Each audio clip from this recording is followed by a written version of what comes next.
मैं Purnima Singh, department of political science, AND college की तरफ से संवाद 15 कार्यक्रम में आप सभी का पुनः अभिनंदन करती हूँ, वंदन करती हूँ। आज बहुत ही महत्वपूर्ण दिवस है, आज गीता जयंती है और इस अवसर पर हमारे यहाँ संवाद 15 कार्यक्रम में यह टॉपिक चयन किया गया है, the pearls of wisdom from Bhagavad Gita, application in governance. Gita हमारे जीवन में और हमारे जीवन के हर पहलू में गीता का बहुत ही इम्पॉर्टेंट रोल है। गीता लाइफ मैनेजमेंट है। यह किसी भी फील्ड में अगर हमें किसी भी चुनौतियों का सामना करना पड़ रहा है तो गीता एक हमारे सामने एक ऐसी व्यवस्था है जिसके द्वारा हर समस्या का हल निकाला जा सकता है और इसमें सारे समस्याओं का समाधान है। अब डिपेंड करता है हम इसको कैसे खोजते हैं, इस पर्ल्स ऑफ विजडम को हम कैसे पहचानते हैं और इसमें से हम कितना ले पाते हैं और एब्जॉर्ब कर पाते हैं।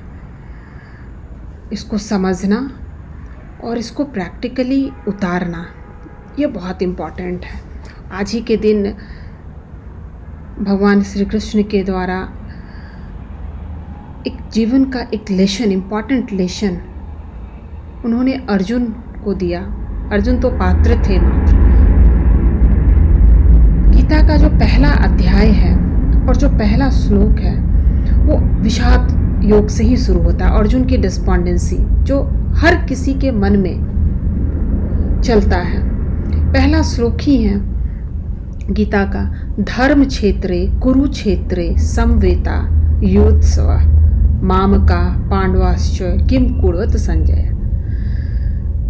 धर्म क्षेत्र और कुरुक्षेत्र, हर मानव के अंदर धर्म क्षेत्र भी है और कुरुक्षेत्र भी है और यह लड़ाई अंततः चलती रहती है। कैसे हम अपने माइंड को स्टेबल करें, equanimity and tranquillity, inner world और आउटर वर्ल्ड में कैसे हम इस्टेब्लिश करें, मेन गीता का यही लेसन है।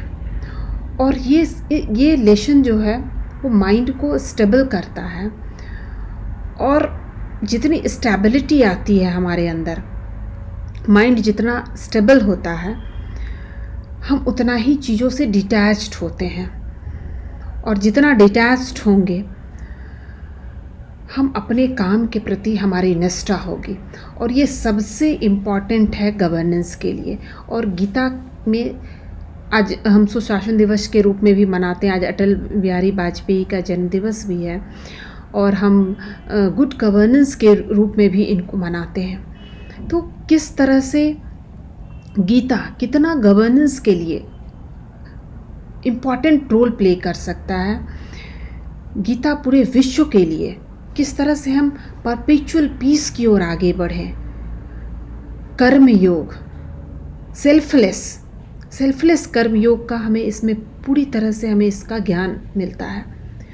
सेकेंड चैप्टर जो गीता का है वो प्योरली योगा ऑफ नॉलेज है कि किस तरह से हम प्योर नॉलेज की ओर आगे बढ़े। ये प्योर नॉलेज क्या है?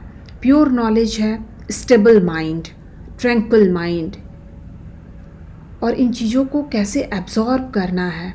तभी वो कोई भी रूलर या व्यक्ति जो होगा वो अपने कार्य के प्रति निष्ठावान होगा और गवर्नेंस को उपयोगी बनाने के लिए, गवर्नेंस को उसको सही कार्य पर उसकी प्रगति होनी चाहिए। कैसे वो गवर्नेंस का क्या वर्क कल्चर हो, कैसा हो, इन सारी चीज़ों की व्याख्या गीता के अंदर समाहित है। इस विजडम को हमें लेना है, ग्रहण करना है और यही राष्ट्र हित के लिए है। गीता तो राष्ट्र की निधि है। गीता के बिना हम कल्पना नहीं कर सकते हैं। वो राष्ट्र की संजीवनी है। गीता में हर वो चीज़ समाहित है जिन समस्याओं का हल हम बाहर ढूंढते हैं। इसलिए गीता को एक राष्ट्रीय धरोहर के रूप में किस तरह से यह उपयोगी सिद्ध हो। लाइफ के हर स्टेप पर गीता हमारे सामने सॉल्यूशन के रूप में खरी उतरती है। गीता में टोटल 18 अध्याय है। इन 18 अध्याय में उन सारी चीज़ों की व्याख्या है जो जीवन को संतुलित करती है। चाहे वो अगर हम गवर्नेंस की बात करें तो गवर्नेंस को भी किस तरह से कामयाब बनाया जाए, एक सफल योग्य शासन किस तरह से स्थापित किया जाए, इन चीज़ों की चर्चा गीता में है। भगवान ने इसको स्पष्टतः गीता के 18 अध्याय में स्पष्टतः इसमें इसका उल्लेख किया गया है। पॉजिटिविटी ऑपोजिशन के लिए भी कितना इम्पॉर्टेंट है। अदरवाइज देश में अगर कैओस लाना है तो नेगेटिविटी लानी है तो राष्ट्र की प्रगति रुक जाती है। इसलिए गीता के उन अध्यायों का अध्ययन और उन अध्यायों का समावेश वो जीवन के अल्प आयु से ही इसमें समाहित होना चाहिए ताकि एक अच्छे समाज का निर्माण हो। व्यक्ति के अंदर जो गीता का जो लास्ट चैप्टर है, ऐसे तो हम गीता का जो फर्स्ट चैप्टर है वो हम सबके अंदर है, और वो जो विषाद योग है वो हर व्यक्ति के अंदर है। उस विषाद योग को हमें कैसे दूर करना है, इसका सारा समाधान गीता के हर चैप्टर में स्टेप बाय स्टेप बतलाया गया है। नॉलेज के थ्रू, योग के थ्रू, सात्विक, तामसिक और राजसिक योग, ये क्या लक्षण होते हैं और व्यक्ति को किन इन लक्षणों से कैसे दूर किया जाए, या व्यक्ति को इन लक्षणों पर कैसे हम अपनी समस्याओं से हम रूबरू हों और इन समस्याओं का समाधान हम खोजें। अब गीता का एक श्लोक है, गीता में जो लास्ट चैप्टर में जो गीता में राजसिक, तामसिक और इन तीनों की चर्चा की गई है कि व्यक्ति के इन गुणों के बारे में बतलाया गया है। सात्विक होने के लिए ज़रूरी है, गवर्नेंस के लिए भी, व्यक्ति के लिए भी, कि मुक्त संगो अनहनवादी नृत्य साह समन्विता सिद्ध्य सिद्ध्यो निर्विकारा कर्ता सात्विक उच्यते, free from attachment, unegoistic, endured with firmness and vigor and unswayed by success and failure, such a door is said to be सात्विक। और ये लक्षण भी व्यक्ति के अंदर होने चाहिए।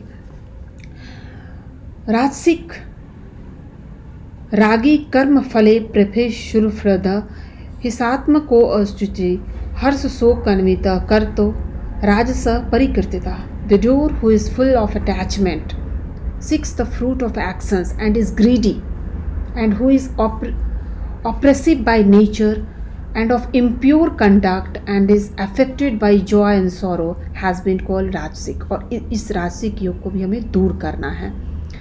तामसिक अयुक्त प्राकृत पदस्थो नैस्कृत क्लोसः विषादी दर्द सूत्री स कर्ता तामस उचेत, lacking pity and self-controlled, uncultured, arrogant, deceitful, inclined to rob others of their livelihood, slothful, downhearted, and procrastinating, such a door is called तामसिक।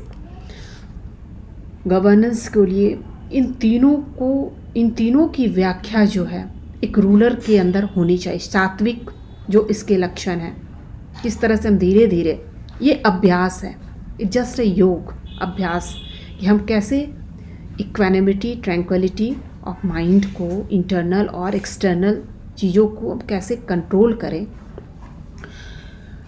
और इस पर इनको हम कैसे एब्जॉर्ब करें और इसको प्रैक्टिकल रूप में हम इसका अनुभव करें। और यही गीता का सार है कि हम अपने स्टेबल माइंड से सेल्फलेस कर्म योग की ओर बढ़े, और ये गवर्नेंस का सबसे पहला लक्षण होता है। और तभी वो राष्ट्र हित के लिए समर्पित हो जाता है और राष्ट्र के लिए वो समर्पण आता है। आज अटल जी का भी ये दिवस है। और जन्मदिवस है, और हम अटल जी के जो उनका व्यक्तित्व था और उनकी जो कार्यशैली थी, आज उसको जीने की ज़रूरत है। आओ फिर से दिया जलाएं, भारी दोपहरी में अंधियारा, सूरज परछाई से हारा, अंतरम का नेह निचोड़े, बुझी हुई बाती सुलगाएं। आओ फिर से दिया जलाएं, हम पड़ाव को समझे मंजिल, लक्ष्य हुआ आँखों से ओझल, वर्तमान के मोह जाल में आने वाला कल न भुलाएं।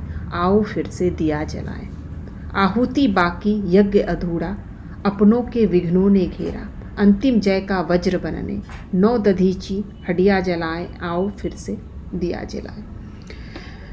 वाजपेयी जी का यह पंक्ति हम सब के लिए प्रेरणा स्रोत है, और आज बहुत ही इम्पॉर्टेंट दिन है, और इस दिवस पर हम सभी प्रतिज्ञाबद्ध होते हैं कि हम गीता के प्रति समर्पित हो, और जो गीता के जो पर्ल्स ऑफ विजडम है उसको हम अपने कार्यशैली में, अपने वर्क कल्चर में लाएं, और इस वर्क कल्चर में लाकर हम अपने जीवन को सफल बनाएं, और इस लाइफ मैनेजमेंट को, इस क्राइसिस मैनेजमेंट को गीता के थ्रू हम अपने जीवन को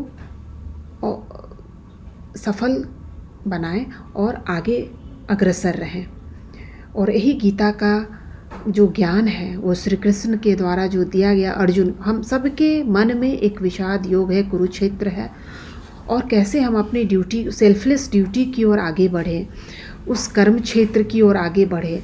तिलक ने भी जब राष्ट्रवाद की नींव रखी थी, उन्होंने भी गीता को ही अपना धर्म अपनाया था। विनोबा भावे का सेल्फलेस वर्क हो, या मदन मोहन मालवीय जी का सेल्फलेस वर्क हो, गांधी जी का सेल्फलेस वर्क हो, इन सब ने गीता को संजीवनी बनाया, और अपने वर्क कल्चर के लिए उन्होंने गीता से बड़ा और कोई योगदान उन्होंने नहीं माना अपने लाइफ का। और ये तो भारत की धरोहर है, और ये पूरे विश्व की धरोहर है जिसकी आज ज़रूरत है। मदन मोहन मालवीय का भी को याद करते हुए हम उनके एक वक्तव्य को याद करते हैं। उन्होंने कहा था एक बार, जिसने आपके साथ भलाई की है उसके साथ भलाई करना तो आसान है, बड़प्पन तो इसमें है कि जिसने आपके साथ बुराई की है उसके साथ भी भलाई करे। और यही हिंदू धर्म का सार है, और यही गीता का भी सार है। इसलिए आइए हम सभी पुनः यह प्रतिज्ञाबद्ध होते हैं कि हम गीता जयंती पर, गीता को तो हर राष्ट्र का धरोहर तो यह है ही, यह आज लाइफ में यह इसकी इतनी उपयोगिता है कि ये हमारे जो करिकुलम है, चाहे वो स्कूली शिक्षा के दौरान ही हो, कॉलेज की शिक्षा के दौरान ही हो, वहाँ हर एक लेसन और एक अध्याय तो गीता का हर एक विश्वविद्यालय हो, स्कूल हो, वहाँ इसका ज्ञान मिलना चाहिए, ताकि वो बचपन से हम इतने इसके प्रति हमारा समर्पण हो, और इतनी स्टेबिलिटी हो हमारे माइंड के अंदर, इक्वानिमिटी हो, ट्रैंक्विलिटी हो, कि आने वाली समस्याओं का समाधान हम बहुत ही अच्छी तरह से हम हल कर पाएँ, और इसकी समस्याओं का समाधान हम अपने आप ही ढूंढ लें।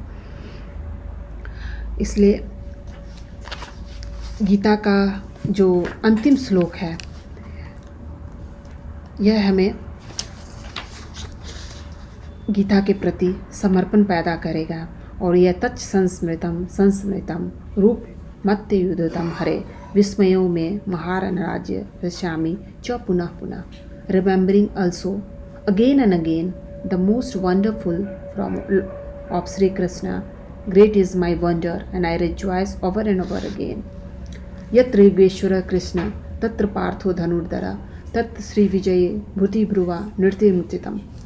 Wherever there is Bhagavan Sri Krishna, the Lord of Yoga, and wherever there is Arjun, the wielder of the Gandvi bow, goodness, victory, glory, and unfailing righteousness are there. Such is my conviction. और यही श्री कृष्ण ने अपने last Gita के श्लोक में कहा, और ये हम सबके आचरण में यह अवतरित होना चाहिए। बहुत बहुत धन्यवाद।